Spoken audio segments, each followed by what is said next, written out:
Hello and thanks for watching another episode of ARFCOM News, your twice-weekly dose of the finest 2A propaganda. First up today is some more ammo for the next time some police state enthusiast is trying to sell you on a government monopoly on violence. A man was walking his dog in Philadelphia when his dog was attacked by a stray and he had to shoot the other dog. He flagged a cop down and told him what had happened. Naturally, the officer decided to take control of the firearm for everybody's safety, on account of how he's a highly trained law enforcement officer and all, ordained by the high priesthood of the legislature and shielded by talismans from the dark magic of guns. But while the officer was removing the man's gun from the holster, he shot the man in the leg. Ow! You shot me, you a-hole!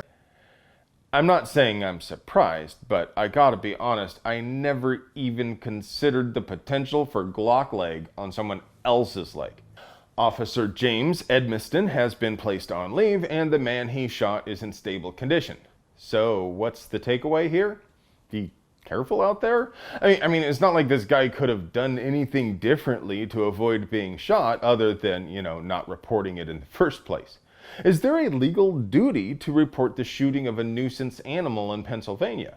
What would you have done? While you're thinking about that, also consider it would be impossible for us to produce quality 2A propaganda without sponsors. So, let's pay some bills. Today's video is sponsored by TNVC.com, your source for fine artisanal night vision with notes of chicory and leather, patiently brewed by the Amish in the old world style. So you bought some nods and now you're ready to rock, right? You knew you needed training to run that rifle like a Chad, so why should night vision be any different? TNVC.com is your source for the night fighter training you need to be effective. Those crazy commies in Californistan are at it again. Their last attempt failed miserably at installing a poll tax, punitive fines, firearms liability insurance. Yeah, that's it, Ticket. But they're going to have another go at it with SB 8, because why shouldn't we treat guns exactly the same as cars? Am I right? I thought you'd never ask. Guns are not cars. And while they are both potentially dangerous devices, that's where any comparison starts to fall apart. But let's indulge the idea. Let's say we do treat guns just like cars. Anyone can buy any car they please and do anything they wish with it on their own property, regardless of age or criminal history. You can buy as many cars as you can afford, and you can leave with them immediately or have them delivered directly to your door. And you can transport your motor vehicles back and forth across state lines at will, either openly on a flatbed trailer or concealed within an enclosed trailer. You can race at breakneck speeds on private tracks, or should you choose to use public roadways, all you have to do is pass a simple safety test, pay a nominal fee, here in Arizona it's $25, and have a license issued on the spot, which is recognized in all states under the full faith and credit clause of the United States Constitution. See, there are virtually no federal or state laws regarding who can buy or possess a car, what kind of car you can have, or even what you do with your car on private property. The only laws regarding motor vehicles relate to how you operate the vehicle on public roadways. You drove last night? Driving drunk. Classic.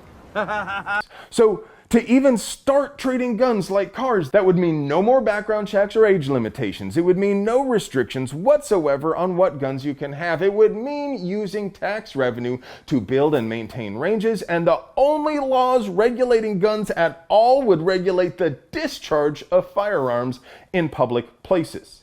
I know, maybe I can live with that. What about you?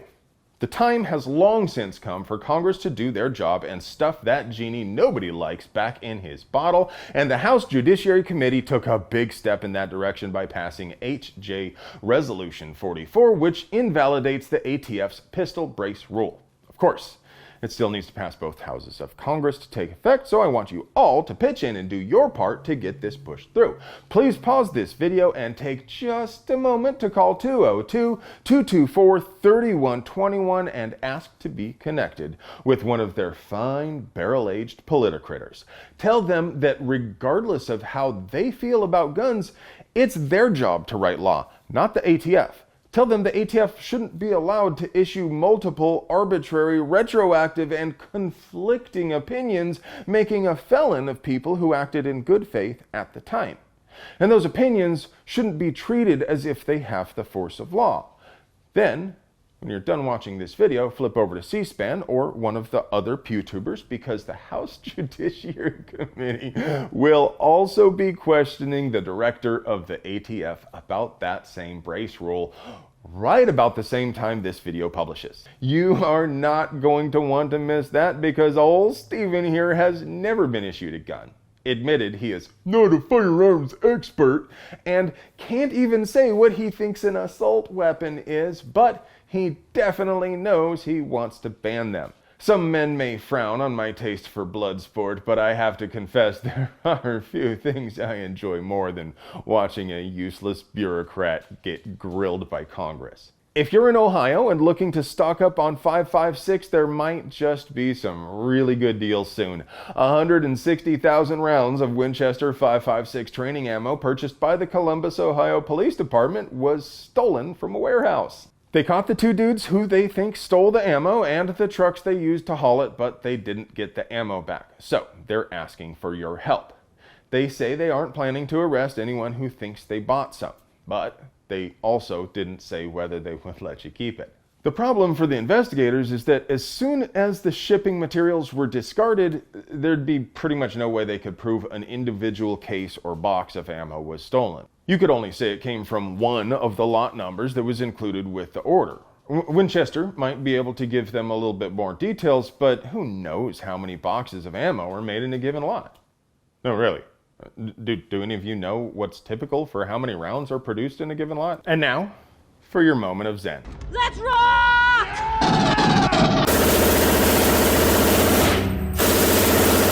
Hey friends, do you like pews and other pew-related things? Do you want to help us keep delivering you pure, uncut American pew propaganda at the low, low price of free Freddy? We literally couldn't pay the bills without our sponsors. So, do us a solid and get yourself something nice from them. You deserve it. I love you.